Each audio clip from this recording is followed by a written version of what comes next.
Guys, Webes na naman. At alam nyo na, bukas off na naman kasi weekend. So, nagluto si Nanay Angie ng masarap. Alam nyo kung anong niluto ko, guys? This is it. Baked macaroni. So, mag-ano na tayo. I-bake na natin, guys. Lagay na natin yung spaghetti. Ay, macaroni pala. Ayan. Yan guys.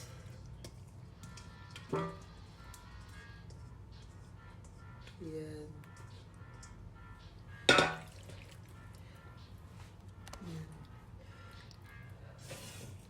Atras natin konti para makita nyo ang masarap na baked mac ni Nanay Angie.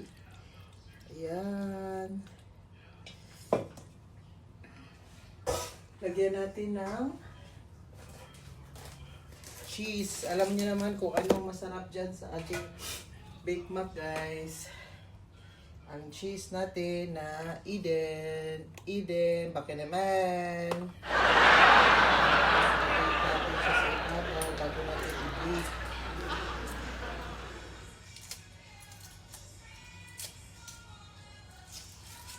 Yan.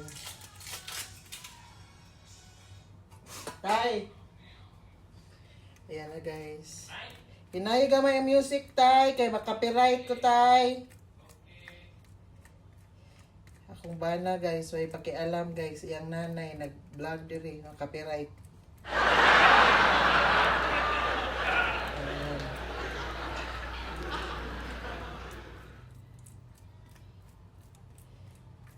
Cheese. Eden cheese. Sarap.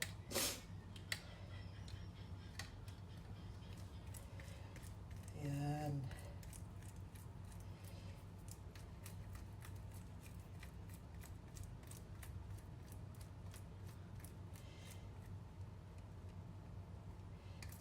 Ayan.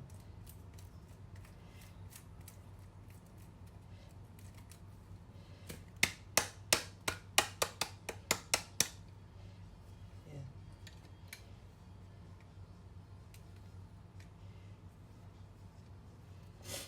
Tapos, meron akong ibang klase na ano dito, cheese, guys. Parmesan. Lagyan natin ng parmesan cheese. Para iba't ibang klaseng cheese ba, guys? Ano kaya, guys? Sinful. Yan, guys. Oh, meron akong parmesan.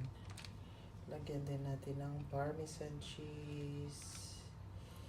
Yan. Sarap. Masarap na to guys kasi maraming cheese. Yan. Yan. Tapos, meron pa ito akong ibang klaseng cheese dito guys. Meron pa akong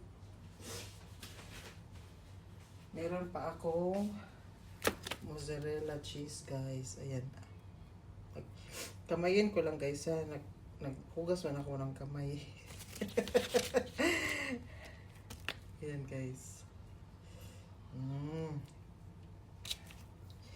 Huwag nang mag-arty-arty guys kasi kami lang naman kakain yan ng asawa ko guys. No need ng arty-arty. Yan. Tapos, ang gawin natin, lagay natin sa oven ng mga 20 minutes para mag-melt yung cheese guys. Kung basta until mag-melt na ang cheese guys, pwede nyo nang kunin kasi luto naman yung macaroni natin. Okay guys? Okay, see you later guys. Aming dinner na baked macaroni. Bye-bye!